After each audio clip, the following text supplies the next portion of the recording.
Halo semuanya, Assalamualaikum warahmatullahi wabarakatuh. Hari ini kita akan membahas tentang komunikasi sel dan kita masuk di minggu 13 untuk mata kuliah biologi sel. Nah, tentunya ketika kita berbicara tentang komunikasi sel, itu kita akan terbayang tentang bagaimana manusia itu berinteraksi gitu ya setiap hari. Setiap hari kita menggunakan komunikasi meskipun dengan cara yang berbeda-beda. Kadang-kadang kita menggunakan komunikasi verbal yang alat pengantar pesannya itu berupa suara dan kadang-kadang kita menggunakan komunikasi berupa teks atau huruf yang alat pengantar pesannya bisa berupa handphone atau tulisan ya.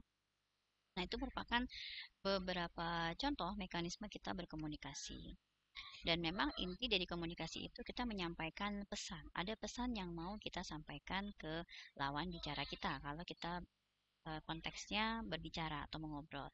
Dan ada juga yang memang konteksnya itu misalnya ingin memberikan pengumuman sehingga kita bisa memberikan pesan dalam bentuk tulisan ataupun flyer ya, apalagi sekarang eranya uang sosial media atau sosmed, itu kita bisa memberikan pesan kepada follower kita ataupun pada teman-teman kita ya, kerabat gitu ya, dengan menggunakan flyer. Nah, bisa juga kita menggunakan media lain ya, seperti eh, yang banyak digunakan orang-orang seperti Twitter misalnya. Nah, itu memang fungsinya lebih banyak ke teks ya untuk media yang banyak menggunakan bahasa tulisan. Nah, terkait komunikasi seluler ini, tentunya yang terbayang di benak kita, apakah sel-sel itu berbicara dan apa fungsi komunikasi antar sel itu? Apa sih fungsinya dan kenapa sel-sel itu membutuhkan komunikasi gitu ya? Kenapa sel-sel itu membutuhkan interaksi itu dalam bentuk komunikasi. Nah, jadi memang ada fungsinya ya untuk si sel-sel ini berkomunikasi dan nanti akan ada kaitannya dengan metabolisme pada makhluk hidup tentunya. Ya, jadi beberapa efek dari komunikasi tentunya nanti adalah mekanisme universal regulasi seluler. Misalnya pembuluh darah yang melebar ataupun menyempit, ya. Kemudian ketika kita nanti merasakan suhu badan kita meningkat ataupun menurun, itu semua adalah mekanisme yang regulasinya pada tingkat seluler. Baik, kita lanjutkan. Nah, untuk sinyal sendiri, ya, sinyal sel itu terbagi menjadi sinyal kimiawi dan juga sinyal listrik. Sinyal kimiawi tentunya berupa molekul-molekul zat kimia, sedangkan sinyal listrik itu kita temukan pada sel-sel saraf yang mengirimkan pesan-pesannya melalui impuls saraf. Nah, jalur transduksi sinyal di sini maksudnya jalur berjalannya sinyal tersebut itu merupakan langkah di mana sinyal pada permukaan sel tadi diubah menjadi respons seluler tertentu. Jalur transduksi sinyal mengubah sinyal pada permukaan sel menjadi respons seluler. Jadi memang dari awal itu nanti ada yang merespon. Nah, respon itu nanti akan merubah sinyal yang diterima sehingga nanti ada respons seluler. Ya, jadi ketika membayangkan sinyal, seperti kita membayangkan ada sinyal dari internet atau ya gelombang elektromagnetik ya yang memang ditangkap oleh handphone kita, kemudian diubah menjadi eh, gambar, ya, diubah menjadi suara, ya dan lain sebagainya. Nah, itu adalah seperti itu. Jadi, kebayangkan kalau handphone teman-teman tidak memiliki sinyal 4G atau 5G gitu ya, ataupun tidak ada kuota internet sehingga tidak bisa menerima sinyal apapun sehingga tidak ada yang bisa diubah dan tidak ada respon pada handphonenya. Jadi kurang lebih seperti itu. Jadi ketika ada sinyal yang ditangkap oleh handphone kita, maka sinyal tersebut nanti akan diubah menjadi energi yang lainnya ya seperti suara, teks ataupun cahaya ya termasuk di situ ada media maksudnya ya berubah gitu ya.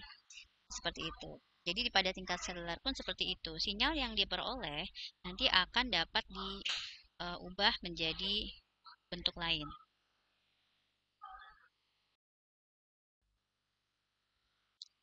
Jadi kurang lebih seperti itu untuk uh, gambaran ya, sebagai gambaran.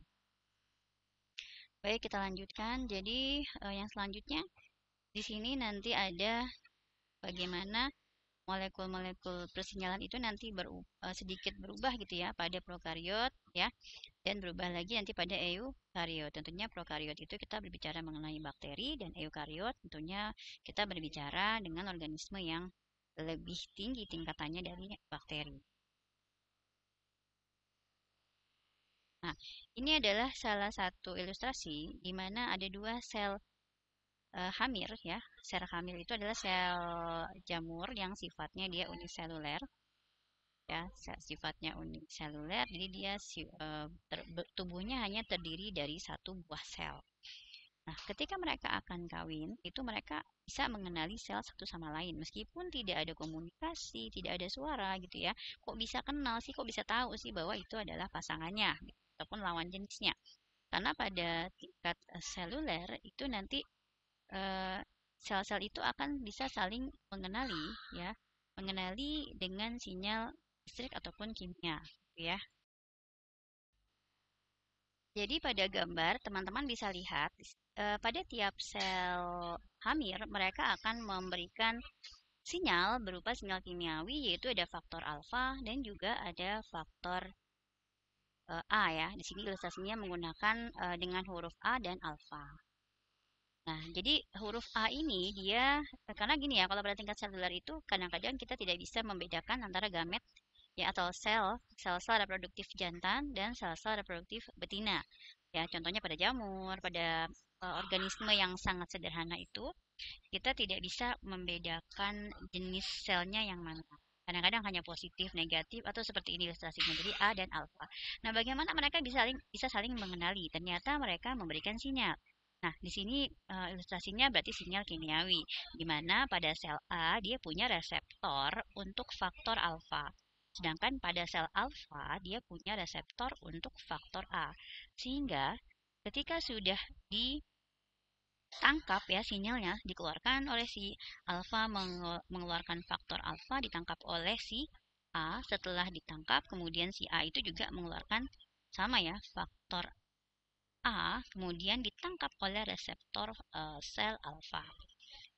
Setelah mereka menangkap sinyal tersebut, akhirnya mereka bisa saling mengenali. Oh ya, baik, ini adalah berarti sel yang sesuai dengan sel sel tersebut gitu ya, sehingga mereka mate atau kawin. Nah, akhirnya membentuk sel baru, yaitu yang gabungan dari A dan alfa. Jadi ini adalah ilustrasi contoh ya proses peleburan atau perkawinan ya pada sel hamir. Nah, kalau yang lain ini adalah bagaimana cara bakteri-bakteri itu membentuk tubuh buah atau fruiting body. Ya, jadi ini strukturnya seperti ini, seperti benjolan, tapi ini merupakan gabungan dari rod shaped cells, berarti sel-sel yang bentuknya batang atau basil. Dan mereka beragregasi dan membentuk struktur seperti ini. Mungkin pertanyaannya, loh kok bisa ya? Padahal bakteri itu tidak punya mata, ya mereka tidak bisa melihat, tidak bisa mengenali, di depan aku ada bakteri loh yang sejenis atau yang sama. Nah, kok bisa sih mereka berkumpul kemudian membentuk struktur yang seperti ini gitu ya, tubuh buah. Kok bisa seperti itu? Nah, itu merupakan mekanisme dari sinyal-sinyal molekuler yang ada pada sel-sel tersebut sehingga mereka bisa saling mengenali ya. Kalau kita bahasanya mungkin kalau sekarang kita bisa Sherlock kemudian kita berkumpul gitu lah. Kok nih mereka bisa sih berkumpul tanpa ada Sherlock gitu ya. Jadi Sherlockation kita untuk bisa berkumpul pakai menggunakan aplikasi WhatsApp. Nah, kalau mereka kan tidak ada aplikasi. Nah, ini adalah cara mereka berkomunikasi. Tentunya ada sinyal-sinyal kimiawi yang dilepaskan. Ya. Oke, ini ilustrasi yang kedua. Nah, kita lanjutkan. Jadi untuk sinyal tersebut yang kita bilang tadi merupakan awal mula dari komunikasi sel, itu ada sinyal yang sifatnya lokal, ada yang dia jaraknya juga dekat ataupun jarak jauh. Ya, jadi kalau lokal tuh dia lebih dekat, sedangkan kalau jarak jauh tentunya jauh ya. Karena sel-sel itu beraneka ragam. Kalau tadi kita berbicara uniseluler, baik pada bakteri maupun pada hamir. Bagaimana dengan manusia gitu yang kita memang termasuk ataupun hewan ataupun tumbuhan gitu ya, yang kita merupakan organisme multiseluler atau multisel.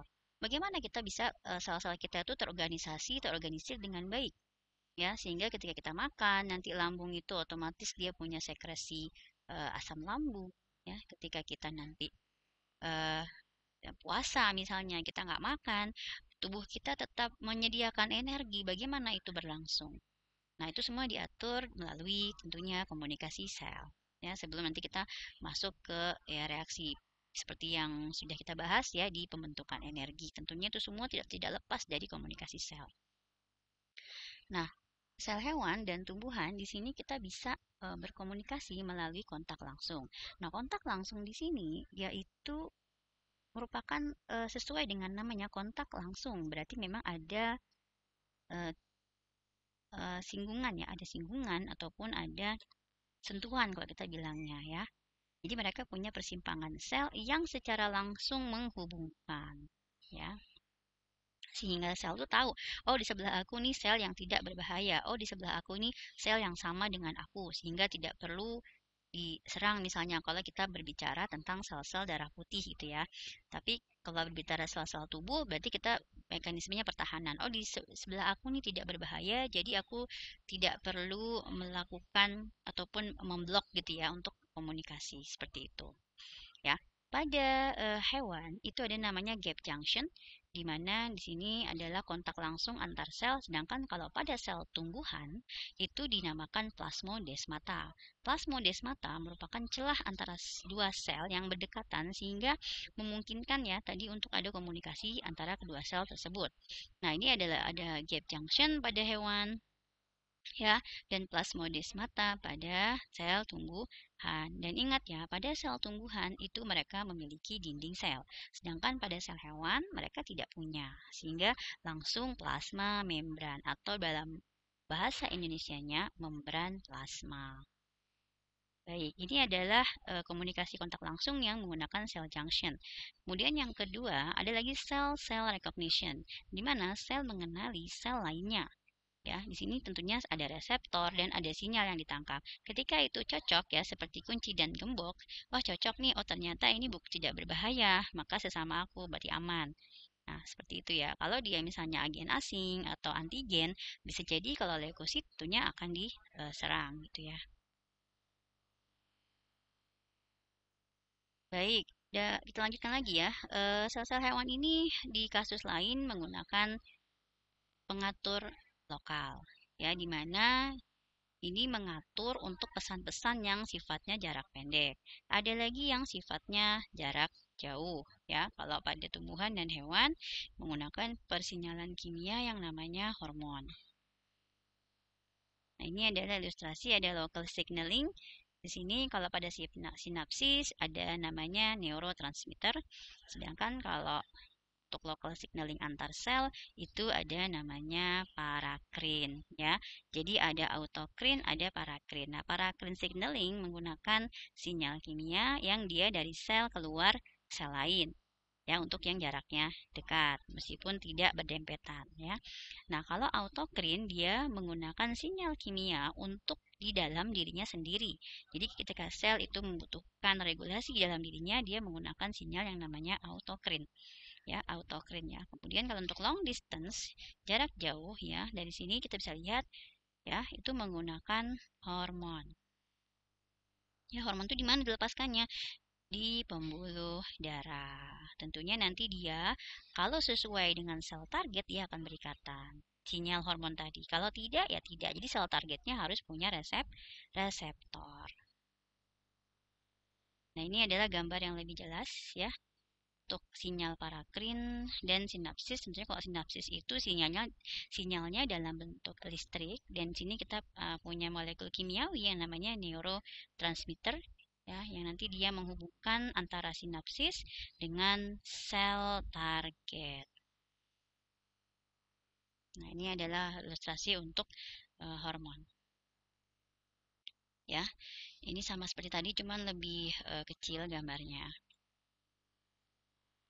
Baik, kita lanjutkan ke tiga tahapan sinyal yang dialami oleh sel.